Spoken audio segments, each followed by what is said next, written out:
From 27,000 feet above Caen, France, on April 8, 1943, Oberleutnant Ralph Hermiken's smirk was visible despite his oxygen mask.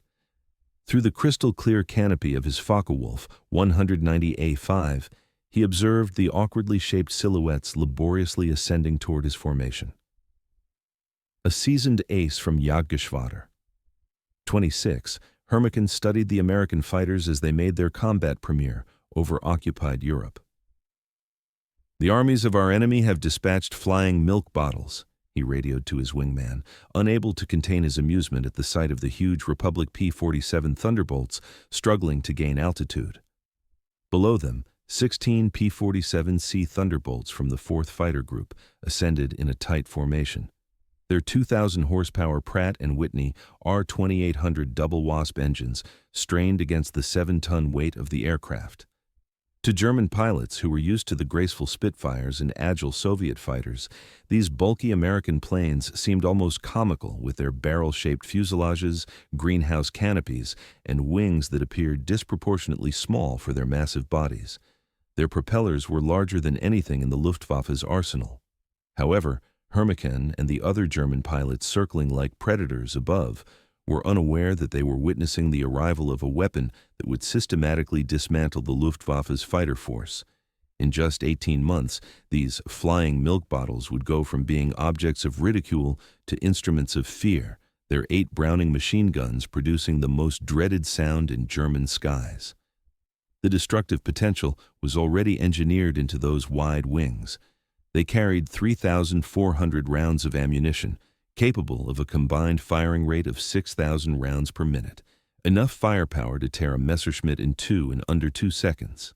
The shift in perception began that April morning. Major Donald Blakesley, the commander of the 335th Fighter Squadron, noticed the German formation getting into position for an attack. Having recently transferred from RAF Spitfires, the former Eagle Squadron veteran knew something his men did not yet grasp. Surviving in the P-47 meant unlearning everything they had been taught about aerial combat. The Thunderbolt was a significant deviation from traditional fighter design. While the Germans focused on lightweight interceptors designed for climbing and turning, Republic Aviation had engineered a high-altitude behemoth that utilized its mass, power, and firepower to reshape the dynamics of air warfare. Among the 56 American pilots in the skies over France that day were individuals who would become legends, future aces whose names would instill fear in the hearts of the Luftwaffe. But on April 8, 1943, they were inexperienced pilots in an unproven aircraft up against the most seasoned fighter force in the world. The Germans had been engaged in continuous combat since 1939, with veterans from campaigns in Poland, France, Britain, and Russia. The Americans, by contrast, had 0 days of combat experience. This is the story of how industrial strength overcame tactical genius, how quantity and quality combined to create overwhelming power, and how the laughter of German pilots turned to terror as they learned what synchronized Browning machine guns could do to an aircraft from 400 yards away. The Republic P-47 Thunderbolt was born out of a moment of panic in June 1940. As German fighters dominated the skies over France, Alexander Kartveli, Republic Aviation's chief designer from Georgia, was given urgent requirements from the U.S. Army Air Corps. They needed a high-altitude interceptor that could compete with the Luftwaffe's finest. Kartveli, however, designed a behemoth that pushed the boundaries of what was considered possible. "It will be a dinosaur," Kartveli told his design team, "but it will be a dinosaur with good proportions." The XP-47B prototype, which first flew on May 6, 1941, astonished everyone. With an empty weight of 9,900 pounds, it was 65% heavier than its forerunner, the P-43 Lancer. The large turbo supercharger system, with its intricate ductwork running through the rear of the fuselage, gave the aircraft a somewhat pregnant look. Test pilots approaching it for the first time often asked, "This thing actually flies?" And fly it did, especially at high altitudes. The Pratt & Whitney R2800 double Wasp engine, an 18-cylinder radial that produced 2,000 horsepower, could maintain full power at 27,000 feet, an altitude where German fighters struggled. The exhaust gas-fed turbo supercharger provided sea-level performance in the stratosphere, where the air was too thin for conventional superchargers. Initially, Major Hubert "Hub" Zemke, who commanded the 56th Fighter Group training in Bridgeport, Connecticut, disliked the aircraft. His unit lost 18 pilots and 41 aircraft in training accidents between September 1942 and January 1943. In training, the P-47 killed more Americans than the Germans would in the initial months of combat. It was prone to ground looping on landing, torque rolling on takeoff, and it dived so aggressively that pilots encountered compressibility, a phenomenon where controls would freeze as shock waves formed on the wings. But those who mastered it found something remarkable. Lieutenant Robert Johnson, a farm boy from Oklahoma, who would become one of America's leading aces with 27 victories, described his first flight. It was like strapping yourself to a locomotive. The power was unbelievable. You didn't fly it, you aimed it. The initial combat missions in April and May of 1943 seemed to validate German skepticism. The P-47s were outturned by the Focke-Wulf 190s and outclimbed by the Messerschmitt 109s. They couldn't match the nimble handling of the German fighters at medium altitudes. Luftwaffe pilots soon devised strategies to take advantage of these shortcomings, attacking the heavy Thunderbolts from below and luring them into turning fights where agility was key. Hauptmann Josef Pips Priller, the commanding officer of Jagdgeschwader 26, reported to headquarters after his first encounter. "The new American fighter is meat for the slaughter. It flies like a truck, turns like a freight train, and climbs like a pregnant cow." He added, "Our boys are calling them Indian Air, fat targets pretending to be warriors." The statistics from the first month of operations seemed to support the Germans' confidence. American fighter groups lost 14 Thunderbolts while confirming only 3 German kills. The RAF, observing from their Spitfire squadrons, subtly hinted that the Americans should reconsider their aircraft choice. British pilots would jest that the best evasive action in a P-47 was to unbuckle and move around the spacious cockpit. However, something unexpected was occurring in these early engagements that German intelligence overlooked. The P-47s that were shot down had sustained an incredible amount of damage before they fell. One plane returned from a mission on May 4th with 21 cannon holes and over 100 machine gun hits, damage that would have destroyed a Messerschmitt or Spitfire. The massive radial engine, without a vulnerable coolant system, could withstand hits that would have disabled a liquid-cooled fighter. More importantly, when the P-47s did manage to get their guns on a target, the effect was devastating. The Thunderbolt's arsenal created a concentrated zone of destruction that German pilots had never encountered before. Unlike the rifle-caliber guns of early warplanes or cannons with limited ammunition, the American fighter could sustain fire for over 30 seconds, which was an eternity in air combat. An event on June 26, 1943, over Lisieux, France, began to alter German views. It involved 2nd Lieutenant Robert S. Johnson of the 61st Fighter Squadron in an encounter that would become legendary on both sides.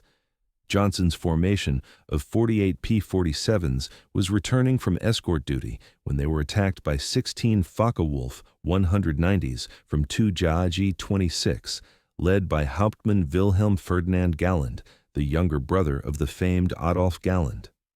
The Germans executed a flawless attack, diving from the sun with a significant speed advantage. Johnson's Thunderbolt, flying at the back of the formation, was caught in the crossfire and took severe damage in the initial seconds. 21 20mm cannon shells struck his aircraft.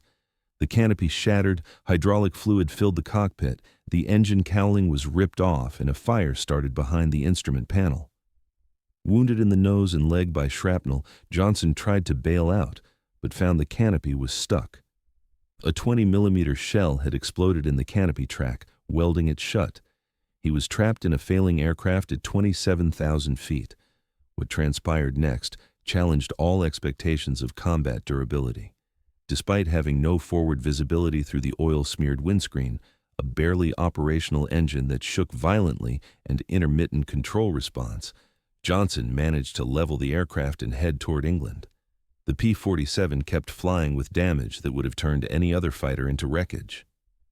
Then, the situation worsened. A lone Focke-Wulf 190, flown by an unidentified pilot from 2JG-26, found the crippled Thunderbolt limping towards the Channel at under 170 miles per hour. While several names have been suggested based on German combat logs from that day, historical research has not definitively identified this pilot. What ensued was one of the most remarkable encounters in the history of aerial warfare. The German pilot positioned himself behind Johnson's P-47 and began firing his 4 20mm cannons and 2 13mm machine guns. Unable to take evasive action, Johnson could only take cover behind his armor plate and hope for the best. The Thunderbolt absorbed the entire load of cannon ammunition.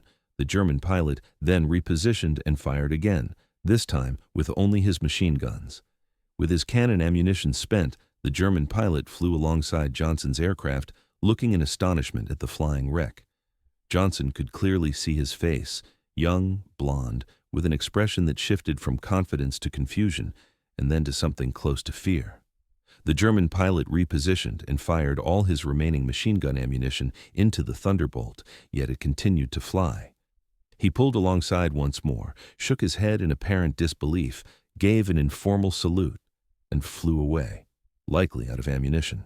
Johnson's P-47 landed at Manston, its engine failing on the runway. The crew chief stopped counting bullet holes after 200. A cannon shell had exploded just inches from Johnson's head, and another had detonated against the armor plate behind his seat. The engine had sustained direct hits, the control cables were partially cut, and 3 of the 4 main longerons, the structural foundation of the fuselage, were shot through. Despite all this, the aircraft had brought him home. The survival of Johnson's aircraft sent shockwaves through both air forces. American engineers who examined the wreckage realized they had created something more resilient than they had imagined. German intelligence, upon receiving combat reports from 2JG-26, initially dismissed the account as unbelievable. No aircraft could withstand that much damage, but testimonies from multiple pilots confirmed the incredible story. The Thunderbolt had endured everything the Luftwaffe's top fighter could inflict and had survived. By July 1943, American pilots were mastering how to leverage the P-47's unique advantages. Lieutenant Colonel Hubert Zemke, the commander of the 56th Fighter Group, had figured out the key through a process of harsh trial and error. Don't turn with them. Don't climb with them at low altitude. Use your weight. Use your power. Use your guns. The Thunderbolt's substantial weight, once considered a drawback, was now an asset. In a dive, nothing could keep up with it. From 30,000 feet, a P-47 could reach 550 miles per hour, a speed no German fighter could match, not even in a vertical dive. This speed could be translated into a zoom climb that would leave pursuing fighters far behind. Captain Walker Bud Mahurin, who would become one of the first American aces in Europe, perfected what became known as the boom and zoom tactic, though pilots referred to it as the Thunderbolt turkey shoot. Instead of engaging in conventional dogfights, P-47 formations would ascend to 30,000 feet, an altitude where German fighters were less effective. When Luftwaffe fighters were spotted below, the Thunderbolts would roll over and dive, reaching speeds that made it impossible for the defending Germans to get a clean shot. At the end of these dives, the American heavy machine guns would do their work. German pilots who survived these encounters described it as flying into a wall of lead, with the combined firepower creating a zone of destruction that was impossible to penetrate. Aircraft caught in this focused fire didn't just go down, they disintegrated. The true power of American firepower was showcased during the dual raid on Schweinfurt and Regensburg on August 17, 1943, the deepest penetration into Germany at that time. This mission highlighted both the P-47's limitations, its range even with drop tanks, and its terrifying effectiveness when used correctly. Major David Schilling, leading the 62nd Fighter Squadron, came across a formation of Messerschmitt 110 Zerstörer aircraft getting ready to attack B-17s with their heavy cannons and rockets. These twin-engine German fighters, heavily armed but less agile, were the Luftwaffe's specialized bomber killers. Schilling's group of 4 Thunderbolts initiated their attack dive from 28,000 feet. Unteroffizier Heinrich Roth, a gunner in one of the Me-110s who survived, later recounted during a prisoner-of-war interrogation.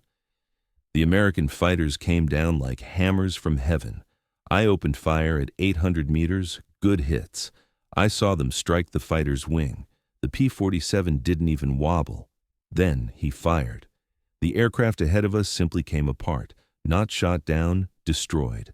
Wings separated from the fuselage, tail severed, the crew compartment shredded into metal confetti. In 2 seconds, a 110 became nothing. 8 Messerschmitt 109s and 110s were destroyed in under a minute. The German pilots had never faced such concentrated firepower. Each P-47 was armed with 425 rounds per gun, totaling 3,400 rounds, which weighed almost 900 pounds. At the convergence distance, typically set at 300 yards, the trajectories of all 8 guns intersected in a zone about 6 feet in diameter. Anything within that zone was met with 100 incendiary projectiles per second, each moving at 2,900 feet per second. The ammunition itself was a testament to American industrial might. While German fighters had to be conservative with their limited cannon ammunition, usually 120 to 200 rounds for a 20mm weapon, American pilots could sustain fire for over 30 seconds. The standard combat load was a mix of armor-piercing incendiary tracer, and standard ball ammunition, arranged in patterns designed to both destroy and ignite the target. Lieutenant Colonel Francis "Gabby" Gabreski, who would become the top American ace in Europe with 28 victories, described the impact. "When you hit them with all 8, they don't just go down, they explode. I saw a 109 literally cut in half, the tail falling one way, the nose and wings another. The pilot never knew what hit him." By September 1943, the Luftwaffe was learning another terrifying fact about the P-47. Its performance improved significantly at higher altitudes while German fighters struggled. The turbo-supercharged double Wasp engine maintained its power output up to 30,000 feet. In contrast, German fighters, which used single-stage or two-stage mechanical superchargers, experienced a notable drop in performance above 25,000 feet. Oberleutnant Hans Philipp, one of Germany's most accomplished aces with 206 victories, faced this reality with fatal consequences on October 8, 1943. While leading Jagdgeschwader 1 against a B-17 formation at 28,000 feet over Bremen, Philipp found his Focke-Wulf 190A6 to be slow and unresponsive in the thin air. The BMW 801 engine, which was powerful at medium altitudes, was struggling for oxygen nearly 6 miles above the ground. When the P-47s of the 56th Fighter Group dived on his formation from 32,000 feet, the German fighters were easy targets. Robert Johnson, by now a seasoned combat pilot on his way to becoming an ace, was flying at 31,000 feet when he noticed Philipp's distinctive Focke-Wulf with its unique nose art. Johnson's combat report was concise. Opened fire at 300 yards, 30-degree deflection, observed strikes along entire fuselage, enemy aircraft exploded, no parachute observed. Philipp's death sent shockwaves through the Luftwaffe. If one of their best, a pilot who had survived over 500 combat missions on both the Eastern and Western fronts, could not survive against the Thunderbolts, what hope did an average pilot have? The German High Command launched an immediate inquiry into the P-47's capabilities. The report, presented to Reichsmarshal Hermann Göring in November 1943, was grim. The Thunderbolt had a service ceiling of over 42,000 feet, higher than any German fighter could reach. Its dive speed was close to the sound barrier. Its armor consisted of a 3/8-inch steel plate behind the pilot, a 1/2-inch bulletproof glass windscreen, and armored deflection plates around the engine. Most alarmingly, its durable construction allowed it to absorb enough damage to destroy 3 conventional fighters and still make it back home. In January 1944, a new version of the P-47 began to arrive in England, completing its transformation from a joke to a nightmare. The P-47D-22 was equipped with a Hamilton standard hydromatic propeller with paddle blades 13 feet in diameter and broad chord blades that powerfully gripped the air. The enhancement in climb rate was immediate and significant. While earlier Thunderbolts had a modest climb rate of 2,200 feet per minute at sea level, the paddle blade versions could achieve 3,000 feet per minute, matching or even surpassing German fighters at most altitudes. The large propeller also improved acceleration, enabling P-47s to build up energy more quickly in level flight.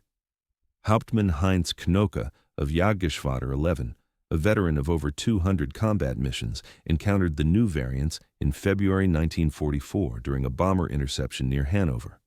He noted in his combat diary, "The fat American fighters have learned to climb. We bounced a formation near Hanover, expecting our usual advantage. They turned into us and climbed with us. When we tried to disengage, they followed us up to 30,000 feet. Schmitt was caught and blown apart, nothing left but smoke and fragments. These are not the same machines we laughed at last year." The paddle blade propeller did more than just boost performance. It altered the sound of the Thunderbolt. The distinct thundering roar produced by the blade tips breaking the sound barrier could be heard for miles. German ground troops reported being able to identify approaching P-47s by sound alone, a deep menacing rumble that signaled death from above. They started calling it Donnerschlag, or thunderclap. By March 1944, P-47s fitted with external fuel tanks were able to escort bombers deep into Germany. The typical setup included two 108-gallon wing tanks or a 75-gallon belly tank, which extended their range to over 1,000 miles. With the paddle blade propeller delivering enhanced performance even when fully loaded, Thunderbolts could engage in combat on equal terms right after jettisoning their tanks. The Luftwaffe's strategy was to focus on the bombers, aiming to cause enough losses to halt the American daylight bombing campaign. However, this meant having to fly through the P-47 escort screen, which was becoming an increasingly deadly endeavor. German pilots developed a reluctant respect for the large American fighters that verged on fear. Major Günther Röhl, one of Germany's top aces with 275 victories, mostly on the Eastern Front, survived a clash with P-47s on March 6, 1944, that left him severely wounded. He later stated in a post-war interview, "We saw them above us, fat silhouettes against the sun. Someone laughed and said, 'Here come the flying pigs.' Nobody was laughing 30 seconds later. They came down like an avalanche, faster than we could react. The first pass destroyed 3 of our fighters, just gone, transformed into burning debris. Their guns didn't fire in bursts like ours. They poured out solid streams of fire. Getting caught in that stream guaranteed instant death." The escort missions highlighted another advantage of the P-47, its endurance. While German fighters operated at maximum power settings, rapidly consuming fuel, the large American radials could cruise efficiently at high altitude. Thunderbolts were capable of remaining with the bombers for hours, rotating top cover while retaining sufficient fuel for engagement and the journey back. As more P-51 Mustangs arrived to assume long-range escort duties in the spring of 1944, P-47 units increasingly concentrated on ground attack, a capacity that would make them the most terrifying aircraft in the German arsenal. This shift truly began in April 1944 as the Allies prepared for the invasion of France. The Thunderbolt's heavy machine gun battery proved equally effective against ground targets.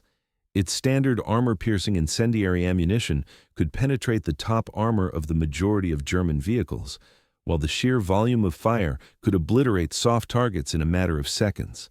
A 2-second burst delivered 160 half-inch projectiles into a target area the size of a truck.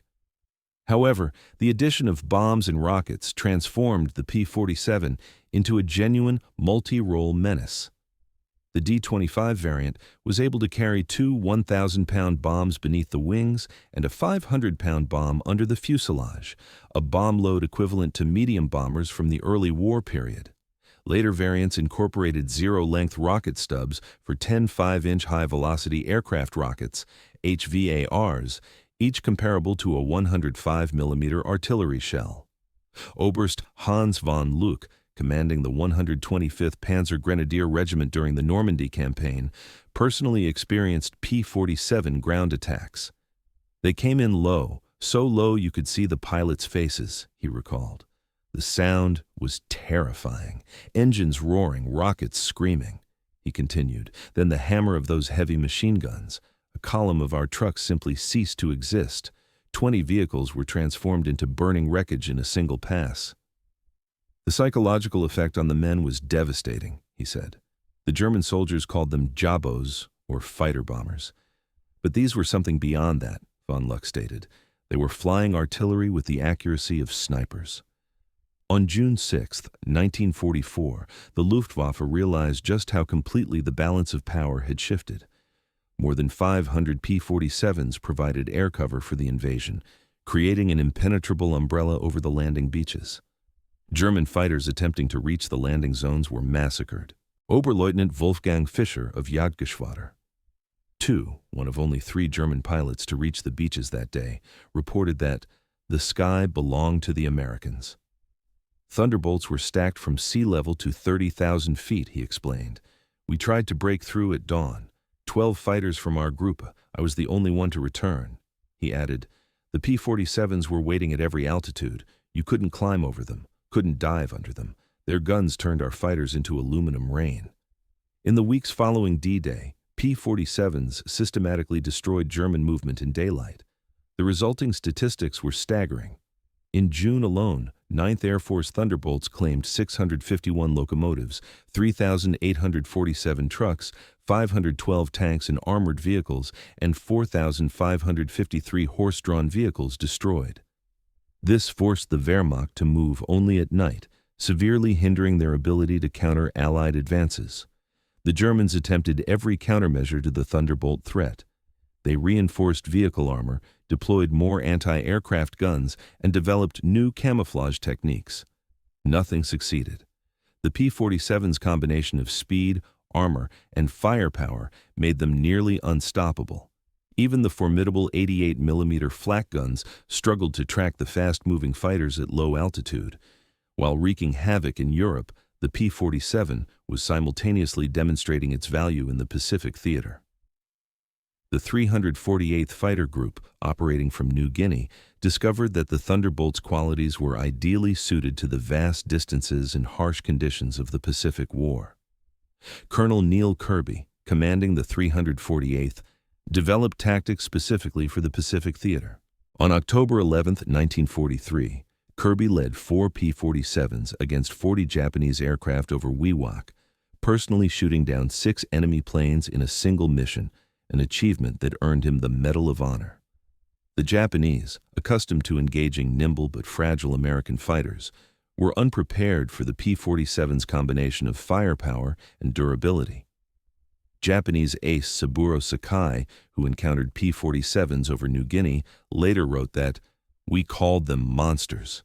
He lamented that our 20mm cannon, which could destroy a P-40 with a few hits, seemed to have no effect. Sakai recalled, "I put dozens of rounds into one Thunderbolt and watched it fly away. Their return fire was terrifying, streams of heavy bullets that tore aircraft apart. The P-47N variant, developed specifically for the Pacific, featured increased fuel capacity with wet wings holding 93 gallons each, extending the range to 2,350 miles. This variant would escort B-29s to Japan, demonstrating that the short-legged fighter of 1943 had evolved into a true long-range weapon. Perhaps the ultimate confirmation of the P-47's evolution came in its engagements with German jet fighters. The Messerschmitt Me-262, with its 540 miles per hour top speed, should have been untouchable by propeller-driven fighters. However, Thunderbolt pilots found they could intercept jets in 2 scenarios: during takeoff and landing when the jets were most vulnerable, and in high-speed dives from altitude. On November 27, 1944, Lieutenant Colonel John C. Meyer of the 352nd Fighter Group became one of the first pilots to shoot down an Me-262 with a P-47.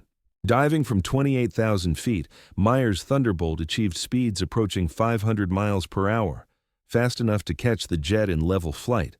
The jet pilot, confident in his speed advantage, never noticed the diving P-47 until Meyer's guns opened up at 400 yards.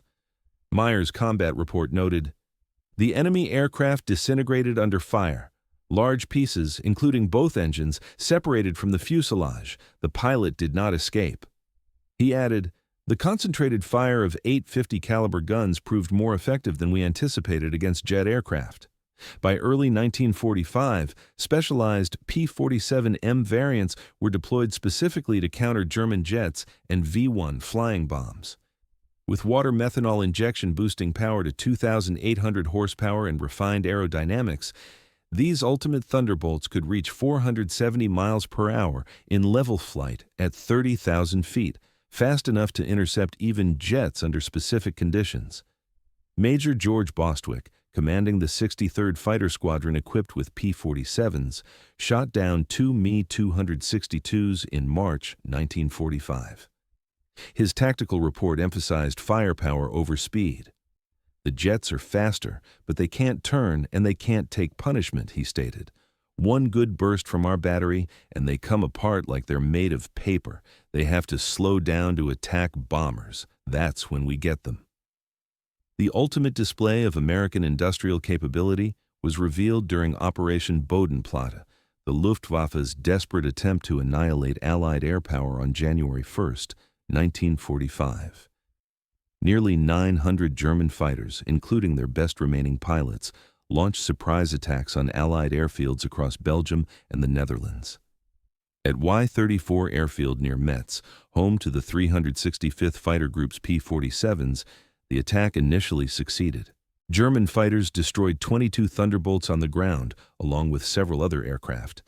A captured German pilot, brought to the command post, pointed at the burning aircraft and taunted, "What do you think of that?" Major George Brooking's reply became legendary throughout the 9th Air Force.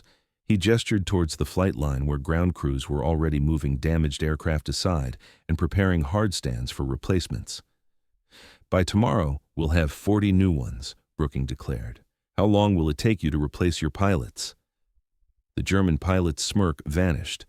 Within 48 hours, factory-fresh P-47 D-40s, flown in from depots in England, filled the flight line. The Luftwaffe lost 271 aircraft and 213 pilots in Bodenplatte, including many irreplaceable instructors and squadron leaders. These losses were irreparable. The Americans lost 134 aircraft total across all attacked airfields, all of which were replaced within a week. The figures clearly illustrated the inevitable defeat. Republic Aviation manufactured 15,683 P-47s during the war, surpassing the production of any other American fighter.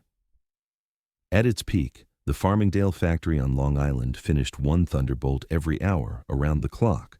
The Evansville plant in Indiana, constructed from empty farmland in 1942, was producing 500 aircraft per month by 1944. Each P-47D required 65,000 individual parts, 8 miles of electrical wiring, 2,000 pounds of aluminum, and 300 pounds of rubber. The engine alone contained 2,400 individual components, machined to tolerances of 1,000th of an inch. Yet, American workers, many of them women who had never seen an aircraft before Pearl Harbor, assembled these intricate machines with precision that exceeded peacetime standards. Ammunition production was equally staggering. Each P-47 sortie demanded 3,400 rounds of 50 caliber ammunition, and with hundreds of Thunderbolts flying daily missions, ammunition consumption exceeded 10 million rounds per month by mid-1944. The Lake City Arsenal in Missouri, one of several ammunition plants, produced 30 million rounds monthly. Each cartridge was manufactured to tolerances measured in 10,000ths of an inch, ensuring dependable feeding through the synchronized gun mechanisms. Fuel consumption was enormous. Each Thunderbolt burned 100 gallons per hour in normal flight, increasing up to 300 gallons in combat with water injection engaged. The 9th Air Force alone consumed more than 25 million gallons of aviation fuel monthly by late 1944. All of this was shipped across the Atlantic in tankers that were themselves products of American mass production. Even more impressive than aircraft production was pilot training. By 1944, the United States was graduating 30,000 pilots annually from advanced training, a number greater than Germany had trained throughout the entire war. Each P-47 pilot received a minimum of 400 hours of flight training before entering combat, including 100 hours in advanced fighters. German pilots, in contrast, were entering combat with less than 100 hours total time by the war's end. The quality of American training was evident in combat. American pilots arrived in Europe skilled in formation flying, instrument navigation, gunnery, and tactics. They had practiced against captured German aircraft, understanding their enemy's capabilities and limitations. They knew their aircraft systems intimately, having studied technical manuals that German pilots never received. Lieutenant Eugene Roberts, arriving in England in September 1944, exemplified the American training advantage. "I had 420 hours in my logbook, including 75 hours in the P-47, he said. "I'd fired at towed targets, practiced deflection shooting, studied gun camera film from actual combat." He added, "My first mission, I knew exactly what to do. The German pilot I faced couldn't have had half my experience. It wasn't even a fair fight." In March 1945, Oberleutnant Josef Priller, the same pilot who had scorned the P-47s as pregnant cows 2 years earlier, was interviewed by German propaganda officials seeking to raise morale. His statement, deemed too demoralizing for publication, revealed the complete shift in German attitudes. "The Thunderbolt is the best fighter bomber ever built," Priller stated. "Its firepower is unprecedented. Weapons that never jam, never overheat, never run out of ammunition in normal combat." He continued, "It carries bombs like a medium bomber, fires rockets like artillery, and fights like a fighter when needed. But beyond the machine is what it represents: unlimited American production." Priller concluded, "They lose 10, they build 20, we lose 1. It's gone forever. Their pilots arrive better trained than our instructors. They have fuel for training, ammunition for practice, spare parts for everything. We have nothing but courage. And courage without resources is just delayed defeat." He reflected, "We laughed at them in 1943. We're not laughing now. When you hear those guns, you know death has come calling. The sound haunts us. Mechanical, precise, unstoppable." He summarized the situation. "Like everything American, it's about overwhelming material superiority. They didn't beat us through better tactics or braver pilots. They buried us under an avalanche of steel and lead." By April 1945, the Luftwaffe existed largely on paper. Fuel shortages grounded most aircraft. Experienced pilots were dead or captured. Airfields were ruined and cratered. But even with aircraft and fuel, German pilots faced an impossible equation. Attacking meant confronting P-47 formations that controlled every altitude from ground level to 40,000 feet. Feldwebel Klaus Brettschneider, one of the last German pilots trained in 1945, flew exactly one combat mission before the war ended. His encounter with P-47s over Leipzig lasted 12 seconds. Brettschneider recounted, "I saw them diving from above, 4 Thunderbolts in perfect formation. I tried to turn, but they were too fast. The leader fired from 500 meters. My aircraft shook like it was hit by sledgehammers. The engine exploded. The wing separated. I barely escaped." In his parachute, he witnessed the destruction of his entire staff. "6 fighters gone in under a minute," he said. "The sky rained burning aluminum and bodies." The psychological impact was complete. German pilots developed what medical officers termed Jabo fever, exhibiting physical symptoms of stress when Thunderbolts were reported in the area. Veterans who had faced Spitfires and Hurricanes without fear became physically ill before missions against P-47s. The distinctive thunder of approaching Thunderbolts caused panic among ground troops, who knew that survival required immediate cover. The final statistics of P-47 operations were almost incomprehensible. In Europe, they destroyed 3,752 German aircraft in aerial combat and 3,315 aircraft on the ground. Additionally, they claimed 86,000 railway cars, 9,000 locomotives, 6,000 armored fighting vehicles, 68,000 trucks, and 60,000 horse-drawn vehicles destroyed. In the Pacific, the P-47 accounted for 697 Japanese aircraft destroyed in aerial combat, 150 aircraft destroyed on the ground, 1,500 vehicles destroyed, 150 locomotives destroyed, and countless barges, ships, and installations. The 9th Air Force alone, primarily equipped with P-47s, flew 213,873 combat sorties, dropped 120,000 tons of bombs, fired 135 million rounds of ammunition, and launched 60,000 rockets. Thunderbolt units achieved a 4.6 to 1 kill ratio in aerial combat while maintaining the lowest loss rate of any Allied fighter bomber. Behind these figures lay the human cost. The Luftwaffe lost approximately 28,000 pilots killed in combat against Western Allied forces.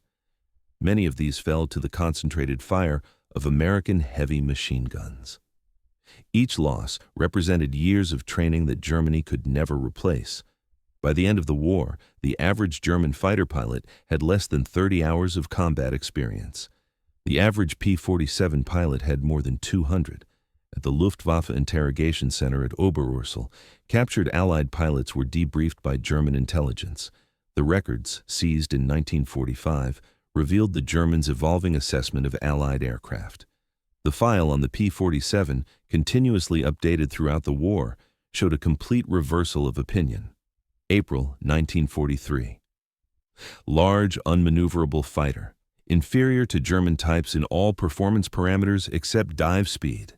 Machine gun armament insufficient against cannon-armed fighters. Assessment, minimal threat. December 1943. Exceptional high-altitude performance, extreme structural strength, firepower increasingly problematic, pilots showing improved tactics, assessment, significant threat above 25,000 feet. June 1944. Dominant fighter bomber, superior to all German types above 20,000 feet. Firepower devastating against all target types. Structural strength makes shoot-down extremely difficult. Assessment, critical threat at all altitudes. March 1945. Best fighter bomber of the war. Combination of firepower, durability, and performance unmatched. Pilot quality exceptional. Assessment, unsurvivable in direct engagement. In 1985, at a reunion of German and American fighter pilots in Phoenix, Arizona, former adversaries met in peace. General Lieutenant Adolf Galland, former head of the Luftwaffe fighter arm, was asked about the P-47. His response, recorded on video, captured the complete transformation in perspective. "We made a terrible mistake in 1943, he admitted. "We saw this big, heavy fighter and laughed. The Americans don't understand air combat, we said. They built a bomber and called it a fighter." Galland explained, "We were the ones who didn't understand. The Americans didn't try to build a European fighter. They built an American one designed around production, firepower, and survivability." He acknowledged, "They understood that in a war of attrition, the plane that could take punishment and deliver devastating firepower would win. They were right." "The first time I flew a captured P-47 after the war, I understood everything," Galland revealed.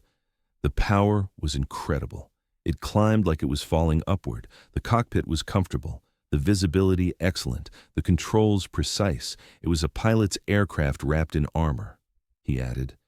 "But what really impressed me was realizing that America built over 15,000 of these complex machines while fighting a two-ocean war.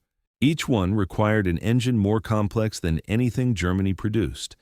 Yet they built them faster than we could build simple fighters. That's when I knew we never had a chance." He mentioned the distinct sound. "Those guns, we called them Roosevelt's piano because of the sound they made. Once you heard that sound, you never forgot it. Many of my friends heard it for the last time." Galland concluded, "The P-47 didn't just defeat the Luftwaffe, it destroyed it." The P-47's design perfectly embodied American industrial philosophy. It was brute force engineering backed by unlimited resources. Every component was overbuilt, overpowered, and over-engineered. The wing spars could support 40,000 pounds, 3 times the aircraft's loaded weight. The engine mount was capable of withstanding 12 G-forces. The control cables were doubled throughout with automatic backup systems. The ammunition feed system itself was an engineering marvel. 8 separate ammunition boxes, each holding 425 rounds, fed through electric boost motors to prevent jamming during high G maneuvers. The guns were electrically heated to prevent freezing at altitude. Each gun had its own charging mechanism and could be individually synchronized. The convergence was adjustable from 150 to 400 yards, allowing pilots to optimize for their preferred engagement range. Even after the war, some German veterans maintained that the P-47 won through quantity, not quality, arguing that German fighters were technically superior but overwhelmed by numbers. The combat records, however, tell a different story. In engagements where numbers were equal, P-47s consistently prevailed. The heavy machine gun armament, initially dismissed as inferior to cannon, proved more effective in actual combat. Analysis of gun camera footage explained why. Cannon shells, while individually more destructive, required precise aim and had limited ammunition, typically 120 to 200 rounds total. The P-47's weapons generated a probability cloud of bullets that guaranteed hits even with imperfect aim. At typical engagement ranges, a 2-second burst delivered at least 20 rounds into a fighter-sized target, enough to ensure destruction. The ammunition itself was superior. American .50 caliber armor-piercing incendiary rounds utilized a delayed action fuse that ensured penetration before detonation. The incendiary compound burned at 3,000 degrees Fahrenheit, hot enough to ignite aluminum structure. German 20mm shells, though heavier, often exploded on surface contact, causing spectacular but sometimes only superficial damage. The P-47 Thunderbolt remains the heaviest single-engine piston fighter ever mass-produced.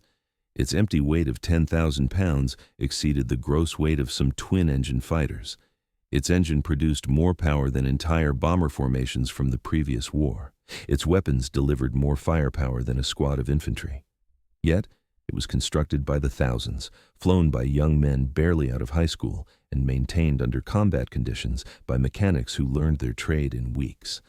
The transformation of German opinion from mockery to terror took less than 2 years. In that era, the flying milk bottle emerged as the most dreaded aircraft in the experience of the Luftwaffe. Veterans who had confronted Spitfires, Hurricanes, and Soviet Yaks without hesitation spoke of P-47s in hushed tones decades following the war.